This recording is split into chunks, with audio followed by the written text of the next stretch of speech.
తుఫాన్పై మరింత సమాచారం మా ప్రతినిధి నాయుడు అందిస్తారు.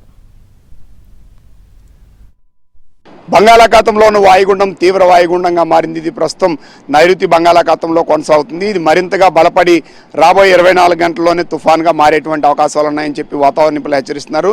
సో ఇది ఖచ్చితంగా ఆంధ్రప్రదేశ్ తీరం వైపే వస్తుంది అనేది స్పష్టంగా తెలుస్తుంది. పశ్చిమ వాయువ్య దిశగా పయనించిన తర్వాత కొంత దూరం పయనించిన తర్వాత అది ఉత్తర వాయువ్య దిశగా పయనించి ఆంధ్రప్రదేశ్లోని మచిలీపట్నం కళింగపట్నం మధ్యలో కాకినాడకి సమీపంలో 28వ తారీఖున ఇది తీరం దాటేటువంటి అవకాశాలు ఉన్నాయని చెప్పి వాతావరణ నిపుణులు అయితే అంచనా వేస్తున్నటువంటి పరిస్థితి కనిపిస్తుంది. ఇప్పుడు దీని ప్రభావం వలన ప్రస్తుతం అయితే మాత్రం పొడి వాతావరణం ఉన్నప్పుడు కూడా ఈరోజు మధ్యాహ్నం తర్వాత నుంచి క్రమంగా ఆంధ్రప్రదేశ్లో వర్షాలు ప్రారంభమయ్యేటువంటి అవకాశం ఉంది. ఇప్పటికే ప్రస్తుతం మనం చూసుకుంటే దక్షిణ కోస్తాలో ప్రధానంగా చిత్తూరు, నెల్లూరు, అటు తిరుపతి ఈ జిల్లాల్లో కొంత ఆల్రెడీ ఇప్పుడు మధ్యాహ్నం తర్వాత నుంచి రెయిన్ యాక్టివిటీ ప్రారంభమవుతుంది. క్రమంగా రాష్ట్రం అంతా కూడా ఈరోజు సాయంత్రం నుంచి వర్షాలు అనేవి క్రమంగా ప్రారంభమయ్యేటువంటి అవకాశాలు ఉన్నాయి. ప్రస్తుతం మాత్రం కొంత పొడి వాతావరణం ఉన్నప్పటికీ కూడా మధ్యాహ్నం తర్వాత నుంచి రెయిన్ యాక్టివిటీ పెరగడానికి ఆస్కారం ఉంది.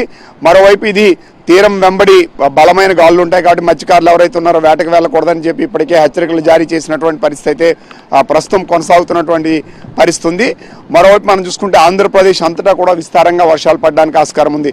ఇప్పుడు ఉన్నటువంటి క్లౌడ్ బ్యాండ్స్ ఆల్రెడీ చూస్తే ఇప్పుడు ప్రస్తుతం అయితే మాత్రం ఇటు ఆంధ్రప్రదేశ్లో కావచ్చు, మొత్తం శ్రీకాకుళం నుంచి అటు నెల్లూరు వరకు ఉన్న అన్ని ప్రాంతాలు పొడి వాతావరణం ఉన్నప్పటికీ మధ్యాహ్నం 1 గంట 2 తర్వాత నుంచి క్రమంగా రెయిన్ యాక్టివిటీ స్టార్ట్ అవుతుంది. అటు చిత్తూరు, నెల్లూరు, తిరుపతి ఈ ప్రాంతాల్లో ఇప్పుడు ఆల్రెడీ కాసేపట్లోనే రెయిన్ యాక్టివిటీ స్టార్ట్ అయ్యేటువంటి అవకాశం ఉంది.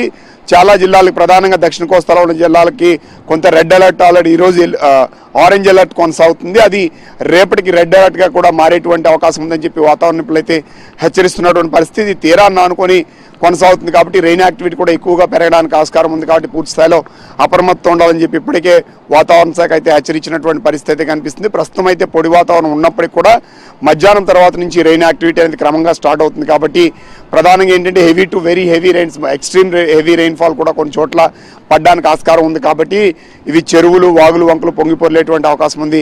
కాబట్టి కొంత అప్రమత్తం ఉండాలి. అలాగే ఇది కాకినాడ ప్రాంతంలోనే తీరం దాటుతుంది కాబట్టి ఈ ప్రాంతంలో పూర్తి స్థాయిలో అప్రమత్తం ఉండాల్సినటువంటి అవసరం ఉందని చెప్పి వాతావరణంలో హెచ్చరిస్తున్నటువంటి పరిస్థితి అయితే కనిపిస్తుంది. విడిజల్లి సంతోష్ నాయుడు, విశాఖపట్నం వాతావరణ కేంద్రం నుండి.